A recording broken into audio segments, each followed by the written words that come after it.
And joining us live this morning for us, this afternoon for him, the CEO of Voice123, live from his home in the Netherlands. Please welcome Rolf Veldman. Rolf, it's great to see you. And, we met this past spring at VO Atlanta, and I've been wanting to talk to you for years. And as timing would have it, well, it's been an interesting couple of weeks. First of all, welcome to the program and thanks No, for very happy joining to us be today. here. Yeah. So as you're, I'm sure, well aware, and by this point, every voice actor in the world is well aware that your biggest competition, I think it's safe to say, Voices.com, launched in the last couple of weeks, Voices.ai, just from 100,000 foot view. I just wanted to get your personal reactions. Is this something you were aware of? Because I feel like as voice actors, we've known this was coming all along, if for no other reason, their terms of use. Were you aware that Voices AI was on the horizon? And if so, what was your reaction when it debuted? Uh, yeah, so we know AI in general is on the horizon for the last couple of years. If you've been to any of the last conferences, you've heard me talk about this topic. I think we have a pretty clear roadmap ahead of us in Voice123, what we want to do with AI, positioning it as a tool. David did not inform me that he's going to launch this website, I think is what it is right now. When I saw it, I thought, oh, has he maybe bought a company? But then I saw that he founded this company himself. So I think I don't know quite what it is yet, besides that he or they want to start selling AI voiceovers on their platform. I mean, I look forward to what it actually is. Right now, it's still a bit unclear. So, assuming this thing will be some sort of iteration of what we're being told it is, I assume they're starting with a pilot program with about a dozen voice actors, according to their site. Let's say a year down the road, 2 years down the road, this thing is everything we either anticipated slash feared, whatever it might be. How does the introduction of an AI platform into the voiceover space specifically by one of the pay to plays, how does that affect the landscape? How does it affect Voice123? So, so I don't know if you know, but we've had AI audition flows in our platform for the last 3 years. So there was already the possibility to book an AI voice actor on Voice123 for the last 2.5 years. We did that in part to learn what will be the most common use cases. Like we shared a report about that, I think a year and a half ago, where we asked every single client that wanted to buy, that basically click that part of our platform to have show interest in AI, what were they interested in, what type of voiceover were they interested in. What we learned from that is for people who love the craft and for people who want to have high quality, they will still not work with AI voiceover. Now, having said that, the technology keeps evolving, and I think in a year from now, you don't need to buy a company to work with AI. Like the technology is so commonplace in the same way that so many people use a phone, will have access to the ability to voice clone. With any type of AI, it's what goes in comes out. So good voice actors will still be able to use it to their advantage. Anyhow, what I think will happen in the way that AI will shape voiceover is that a lot of, for lack of a better term, functional voiceover, informative or such as news, or informative such as a quick explainer, or informative of like a weather report, that kind of functional voiceover might be replaced or taken over, or creates a whole new type of VO for AI specifically. It will drive up the need for human voiceovers. As any new technology, most people think, okay, crap, I don't want that. I want to work with people. In the end, that's what a creative process is, people working with people. So that stays at the center. But I think if you want to succeed either as a voice actor or as a director or a producer in audio, you'll have to learn how to navigate AI as a tool, as one of the many tools in your toolbox. So, of course, we should see how it goes in the next couple of years. And I think there's going to be some sort of wild, wild west moment where where where there's unclarity about the rules, which is why I'm mostly pushing for, if there's change of terms of services on sites like ours, it has to do with the fact that data sets of voice actors are protected, because that's the basically the intellectual property that is at stake. Your voice suddenly becomes your data set. Always look for terms of service that have that included. If they don't, steer away from those.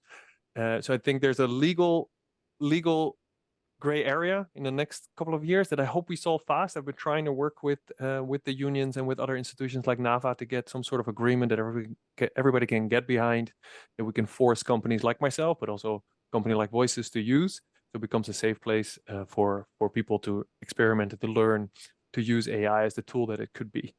So it could shape in all different kinds of directions, but after the fuzz goes away, similar to how we all talked about crypto for 2 years, now it's back in the edges again. I think AI will be similar, will be a hype for a lot of content creators, but then you want to create new types of content, and for new types of content, you also will still want to want to work with voice actors in this case. So it will steer away to the left and out to the outer skirts of audio again. But again, like for example, Source Connect, it's going to have to be a tool that you'll have to understand, use to succeed in VO. I know I went all over the place. There's a lot to be said. I think I tried to distill it in like a minute or two, but I've been very excited about this topic myself. Yeah. I'm excited, and as you can imagine, like a lot of folks, there is some concern there, right? 100%. Yeah. I don't think I'm afraid of it, because I've always viewed it like this, Rolf. I think our best protection as voice actors is to be really great as voice actors. In other words, to be able to be human and messy and unpredictable. Those things at which it may happen one day, but it's going to be harder and harder for an AI voice to be able to attain those things, simply because of the fact that they are unpredictable. Do you see the shift in AI, and especially from your perspective as a CEO of one of the major casting sites, do you see this as a full-on shift? And you may have tipped your hand with the end of your last answer. My guess is, based on that, you're seeing voice actors ultimately working alongside AI and not being subjugated to it. Is that right? Yeah, that will be the ideal outcome. So that's the one I'm trying to shape with the efforts that we have, but we only have so much impact, so much control about the outcome. Like if AI becomes really, really good, then it might change the industry forever. It's definitely a paradigm shift, so to speak. So we had a period before the internet where it was the artist, we're a happy few that were able to be a voice actor, and then the internet boom and happened, and then the hardware revolution made it all very cheap, or relatively cheap, to become a voice actor, and that boomed to a lot of people working in audio. And now there's more audio being created than ever right now. So there's still a lot of space for a lot of actors. But let's say AI gets really, really good, then I think the lines between a voice actor and a director and a producer and an editor start to sort of blur, and they become one or two people that leverage tools like AI to do creative work. What happens then is that potentially we go back to the early days where we have a happy few doing a lot of voiceover because they're the best of the best. That is an alternative form to whether it's just a tool that you use. But definitely for the next, let's say, 5 to 10 years, it's going to be a tool that everybody uses. I'm an historian, so I always think in these long trends. So you can see like a pendulum swing back and forward. It might go back to the artist being more of an elite position, but I don't know. Most of all, I want to make sure that it's introduced in a way that is ethically sound, and that it could, like, it's chaotic now, but there's always a bit of opportunity in chaos, right? So if you are a voice actor and you learn these things that are ahead of you, they're not that scary in the end. You can just try them out, see if they work, and then suddenly you're able to sell not just your human voice, quote unquote, but also your AI voice to a client who needs to do a lot of pickups, or who has, besides the big commercial, also has a couple of local promos that they want to run, which only changes a couple of words. And then suddenly you can sell a package of voiceover, not just the one performance. So there's a lot of ways that it can shape itself, but it starts with having access to these tools. That's what the goal that we have in Voice123. Like, it's no secret that we want to stay in VO, and our goal is, if we can create these tools and these functionalities for our voice actors and our clients to do audio and voiceover creation in a transparent network, then Voice123 keeps existing. If we don't change or adapt, it's very natural that we become less important. So yeah, it's on the front of my mind all the time. I agree with you. I think we're going to end up working alongside this thing as voice actors. And it will definitely change the way in which we work, and it will change the kinds of work that we will continue to have access to. But again, I fall back to if we get really, really good at performing and it being human and it being messy, then we will continue to work. And I think work in just as much prosperity as we are now. Yeah, and there's, if I sorry, if I can add one Sure. more thing to this, there's one more element that we maybe don't talk enough about this, and that's the audience, right? There's one thing, there's the client and there's the voice actor, but in the end, it's the audience that decides what happens, right? If they want to listen to AI voiceover or not. Right now, people don't want to be fooled, right? You can already see tests where they don't know it's an AI voice and they put it next to a human voice. Like in 90% of those cases, those people pick the human voice because there's something there that can make them connect more. But there's a generation growing up with text to speech already, Siri, right? So they're used to having a robotic voice in their life, and their standard of quality is different than the standard of quality that we might have as people that are pre-AI, in the same way that people who wrote letters have different standards than people who write emails pre-internet. So the audience factor is another one that we have to keep in mind. Like what do people want to consume? What do people want to listen to? And what is their definition of quality, which unfortunately is not always the same as our definition of quality. You know, it's funny when you talk about, as a historian, you see things as a timeline and as a Yeah. pendulum swinging. You surely remember YouTube and the introduction of YouTube and what that did to influence video production and pop culture. It dropped production Mm-hmm. values because everybody was recording on a flip phone. I can't even hold up my iPhone because that wasn't even around, right? Everybody's recording on a flip phone and the production value was really low, and that began to influence pop culture, and there were, commercials being done in the style of YouTube, what we would put in air quotes today. And now we've come full circle where YouTube itself is producing some of the highest production value videos on the planet. And I wonder if you think that will be the case for AI and for synthetic voices, where it'll influence the pop culture and maybe we'll come full circle where voice actors are re-empowered. I think that might be the out. I love to have that outcome, and I think it's likely because in the end, uh, people are inspired and want to listen to creative people. And the best in that part of the industry, whether it's voice, whether it's acting, whether it's a saxophone, like those people will stand out. They find an audience. The people who adopt to new tools, the best, like you being a YouTuber is a good job right now. So in the same way that maybe being a good AI voiceover in the future might be a very good job because it's about the creative aspect in the end. I mean, that's what the whole business is about. Like that's why it's always weird to work for the company like Voice123, right? We're like to a certain extent, we're like the LinkedIn of this version, right? We're not the inspirational place where it all happens, but where we draw our inspiration from is that, okay, we've created this network where uh, we've done it through algorithms, but we created a network where at least we can make the people who are creative, we can help them connect. That makes us very happy. We're not the ones doing the voiceover, but we're making happy that we're enforcing and we're starting that relationship, and they go out and create. That's been the Agreed. most exciting part for our tech team, because essentially we're a tech company. And I think, and I said this before, off camera, before we started the interview. I think a lot of times as voice actors, we want to rail against everything that's not ideal. And quite frankly, a lot of times the P2Ps, both you, Voices, Yeah, sometimes Armin at Badalgo, I think sometimes you guys become easy targets. Sometimes, rightfully so. not necessarily as a group, rightly so, right?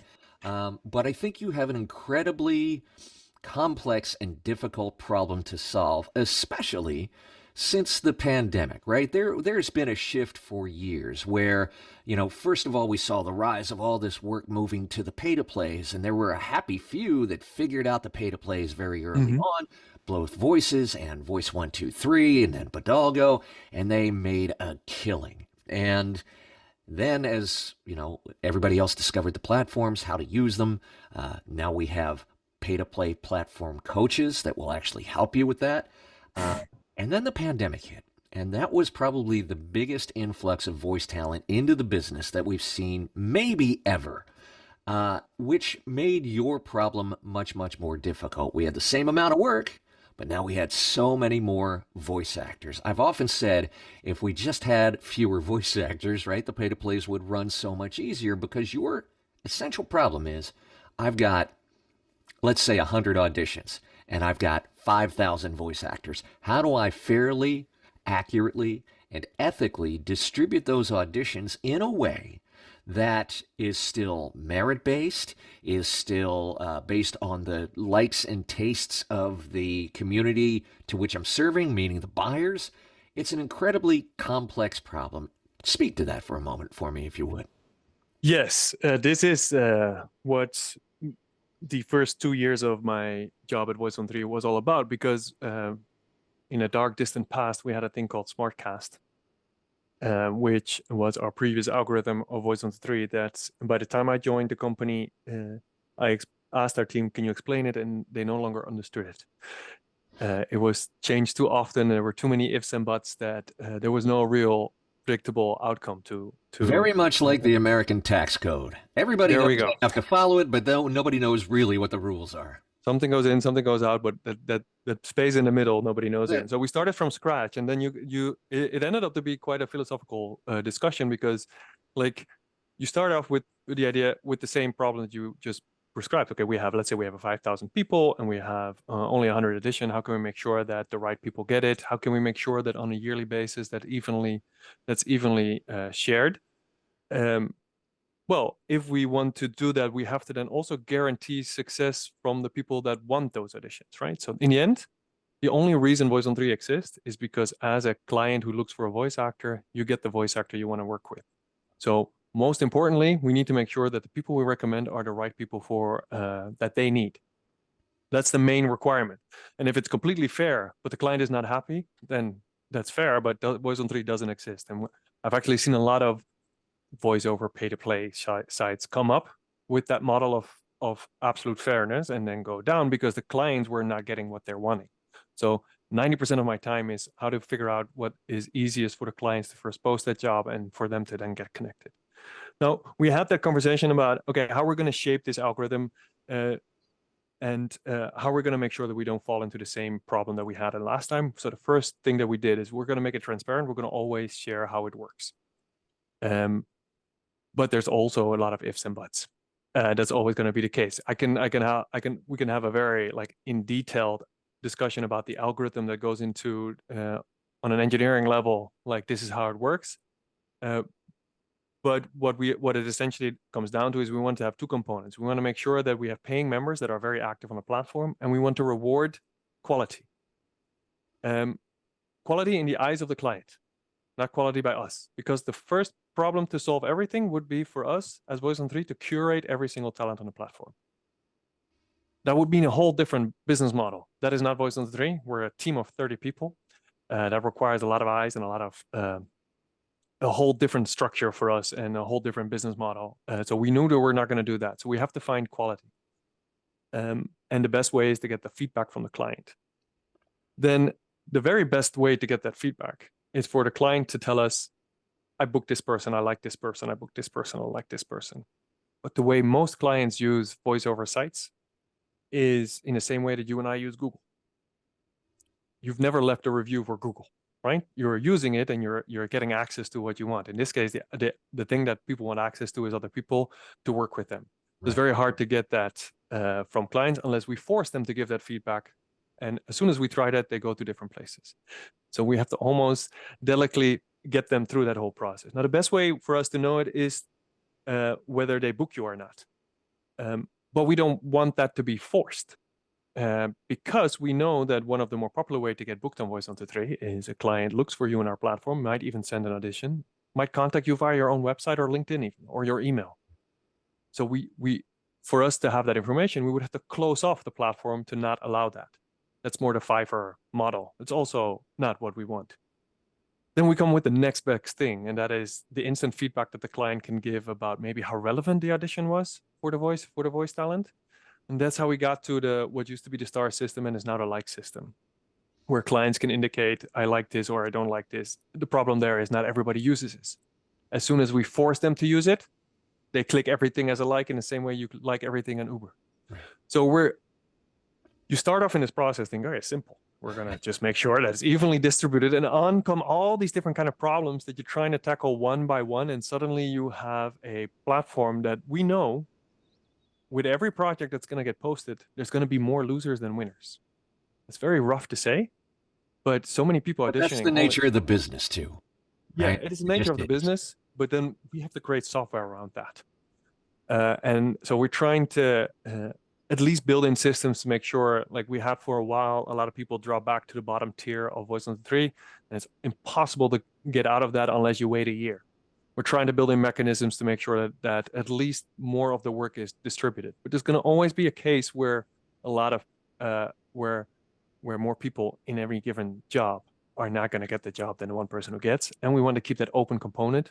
So it ends up with us having this algorithm, those two algorithms. One is the audition flow, and the other one is a search directory where they can type keywords and then find you and contact you directly. We want to make sure that there's distribution, but there's always quality in every single audition that the client gets, because at the core of our business, we want to make sure that our clients get access to the voice actor they need. One of the things that has always separated you from the competition, Voices.com specifically, and I can say this for both you and Armin at Badalgo as well, is that you have always kept the platform, and I'll put it in air quotes, open, right? In other words, clients, first of all, as a voice actor, I have some transparency into whom I'm auditioning for, which you don't necessarily get across the street. And I want you to talk a little bit about why you've made that decision to keep the platform open and not be the entire gateway between, yes, a connection, but not a gateway, not a gatekeeper between the client and the voice actor. So Voice123 is quite an activistic start. Like, it got founded by Alex and Tanya was a voice actress, Alex was an engineer, and Tanya felt to succeed in voiceover, there's so many hands in the pot. We need to create something where that's not the case.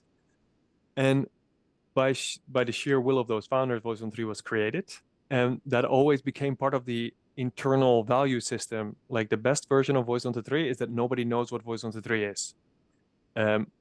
We realized maybe 5 to 7 years ago, there's a business problem with that. Like, there's limited growth. That's always going to be the case.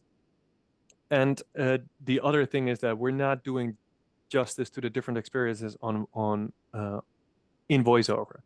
What we realized, which is very obvious, that most people who start in voiceover, either from a client perspective or from a voice actor perspective, have no clue what voiceover is, and they might need some help. So we wanted to already started to maybe add new services that we can guide people through that process. But we always had in the back of our head that the way that VO works is that it is a creative relationship, and we should make that relationship number one. It's also the number one reason why voice actors like us. And voice actors like us because of that. They recommend clients to come to us, and clients like that because they can take the platform out of sight, because that's how most VO works. And like in most cases, I imagine it might be the same for you. It's not Voice123 that is your main inbox. It is your Gmail that is your main inbox. Absolutely. Or if you work at an advertising agency, it's that version of your Gmail that is the main inbox. To then have to be forcefully on all these different kind of tools is annoying, and we don't want to be too annoying. So it's always been this part. Now, bear in mind, I would love for everything in VO to happen on Voice123. So we are building these kind of functionalities like booking and like a messaging system, but we want to make them optional. We want to prove them to be worthy or valuable, and by the sheer value that they might bring, people might start to use them. But we will never make them like a forced closed business model, because it's not how our team was founded. It's not the internal values that we stand for. Plus, I don't believe that's how you can control VO. But yeah, it is a better way to make money. It's one of the reasons Voices did it in the past, right? I remember Alex explaining a conversation he had with David, where David was where they had a discussion about, okay, you have a membership model, but you can also charge them on every single transaction. That conversation, as it would in any industry, people talk to each other.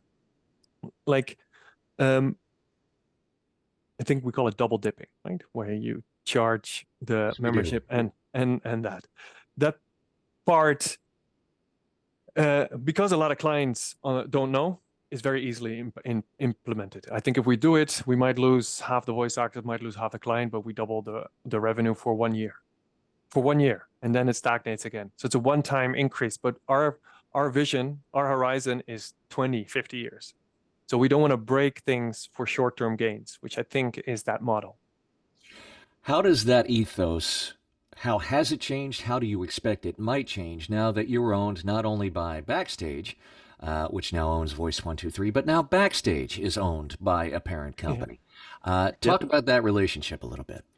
Yeah, suddenly there's money in the mix, right? Before we were an independent company owned by two founders who had the majority stake, and they could basically decide everything. And there was one CEO. Suddenly, there's all these. As soon as the word internal stakeholder comes into play in any business, you sort of need to run. But it's unfortunately now what happens when there's larger teams at play. So the good thing is that we tactically like this acquisition partnership because it opened us up to a space of VO that we weren't in, which is related more to movie and to the Hollywood and the New York side of VO that we're not in. So that's where we're seeing the potential. Backstage has and Cast and Crew have these companies that are related to writing, that are related to acting, are related to equipment. So there's a very interesting content-wide group of players that can suddenly start working together and can support clients, vice versa. So there's a lot of interesting opportunity. I'm dancing around, I guess, the question about ownership.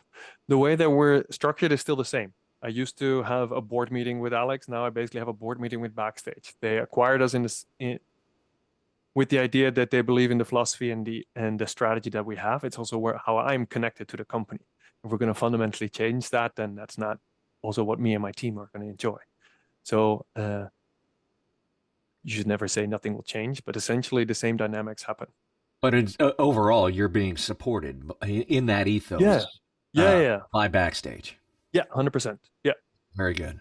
Well, yeah. Rolf, I can't thank you enough for taking the time to join us this, what is afternoon for you, just became afternoon for us. As we sit here just a little afternoon Eastern. And I will say this, that when I saw you speak in VO Atlanta, and I did want to ask you about this one last thing. You mentioned in your speech at VO Atlanta, in your presentation, that I believe it was fully 1/3 of all the buyers that come to Voice123 do one job. Can you give us, as voice actors, a little more insight into who that voice buyer is? Not necessarily the person that comes and leaves, but who they are in general. A third come and leave, a third become maybe customers for life. What does that look like? What does the buyer experience sort of look like? So with that particular buyer is a person who creates, we call it creative asset, but basically, let's say they want a campaign and they reuse that campaign for the next 3 years, or a version of that campaign for the next 3 years. So they only need us once. It's a mom and pop shop, or it's a local store. It's that, or it's an HR team that wants to try and explain our video for their internal team. A lot of people use voiceover not for recurring businesses unless they are in the industry of content. And a lot of VO, as people who are working in this, is VO that is not inside the creative industry. It is the parts around that. So the majority of our clients never come back, or come back every 7 years. So we have that's one of the reasons we have this long-term vision. So we want to make sure that they come back in 7 years. And so we don't have to fundamentally change so much when they have that second experience. But the majority of VO is that. It seems like another challenge to me because, 7 years, good God, look what happened in the last 7 years, and our business is changing exponentially faster than it ever has. So it's very likely that when they come back to Voice123, it will be an entirely different, not only platform, but an entirely different industry. Yeah, but the dynamics are the same. It is working with people. Like whether we have a blue front page or a yellow one or a green one, it essentially comes down to, I have this idea. I need a person to work with. I want to have some idea. I want to maybe receive an audition, or want to hear a couple of people do that. And if we make it intuitively enough, they come back to us. That's the main thing. Like this problem of VO being a very seasonal, non-recurring thing is the main reason AI companies have been struggling for so long. They raise all this money, and then the money is not coming back because content, it's so unpredictable. You know, as a voice actor yourself as well, it's already difficult getting that first job or that first gig, but turning those couple of clients into returning work, that's where your career is. The other things are just, it's a constant battle to get that one extra job. So it is for that reason that we think in broad strokes and in long-term plays. Very good. Rolf Veldman, the CEO of Voice123. Rolf, I will say this. You have always, even when it has not been particularly pleasant, you have always made yourself available to the voice acting community. You show up at the conferences. You engage in dialogue. I actually felt awful for you. I believe it was in 2018. We brought you to VO Atlanta, and it was well deserved. Yeah, that was right after the algorithm change, and I think a combination of bad timing and some angst in the room. But you stood there and faced the music, and I always respected you for that. And you've done it every year since. You've been available to us. You've always been forthright and transparent about your answers, and I have a lot of respect for you. And I'm really glad you took the time to join us today. No, thank you for saying that. It means a lot. Thank you. Rolf Veldman, the CEO of Voice123. Thanks, Rolf. Thank you.